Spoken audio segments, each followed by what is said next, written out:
నేను మేడ్చల్ పార్లమెంటు నియోజకవర్గ ప్రజల్ని నేను అడుగుతున్నా. ఈ ప్రాంతంలో నేను అనుకున్న మా జంగయ్య గెలుస్తాడు, మంత్రి అవుతాడేమో అని, కానీ అనుకోకుండా మా జంగన్న గెలవలే. 7 అసెంబ్లీలు ఇవాళ పరాయోళ్ళ చేతులు ఉన్నాయి.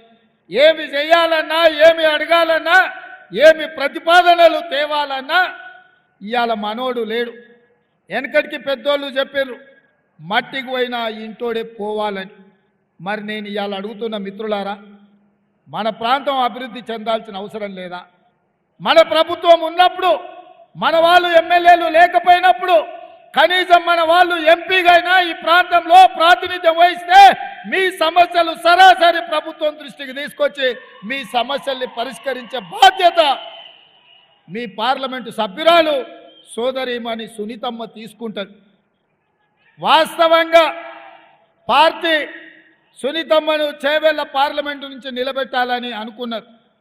కానీ నేను మల్లికార్జున్ ఖర్గే గారిని, సోనియా గాంధీ గారిని అడిగిన, ఇది నేను ప్రాతినిధ్యం వహించిన సీటు, ఈ ప్రాంతంలో ప్రజలకు పరిచయం ఉండాలి, ప్రజా సమస్యలు తెలిసి ఉండాలి, నిత్యం ప్రజలలో ఉండేటోళ్ళని ఇక్కడ పెడితే తప్పకుండా మల్కాజ్గిరి పార్లమెంటు ప్రజలు ఆశీర్వదించి తప్పకుండా గెలిపిస్తారు.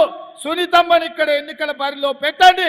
3 సార్లు జిల్లా పరిషత్ చైర్పర్సన్గా మహేందర్ రెడ్డి 35 ఏళ్ల నుంచి రంగారెడ్డి జిల్లాలో తండాలలో, మారుమూల పల్లెల్లో, పట్టణంలో ఉండే ప్రతి డివిజన్లో ప్రతి ఒక్కరికి తెలుసు.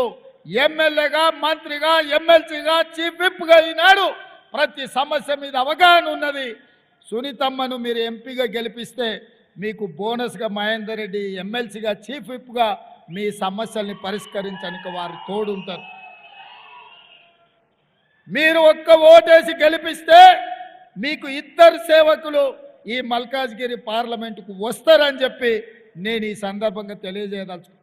అందుకే 24 గంటలు మీ మధ్యలో ఉండి మీ సమస్యలు తెలిసి మీ సమస్యల పరిష్కారం కోసం కృషి చేసే మహేందర్ రెడ్డి కుటుంబాన్ని ఈ మల్కాజ్గిరి మేడ్చల్ పార్లమెంటు నుంచి ఈరోజు ఎన్నికల్లో పెట్టినాం.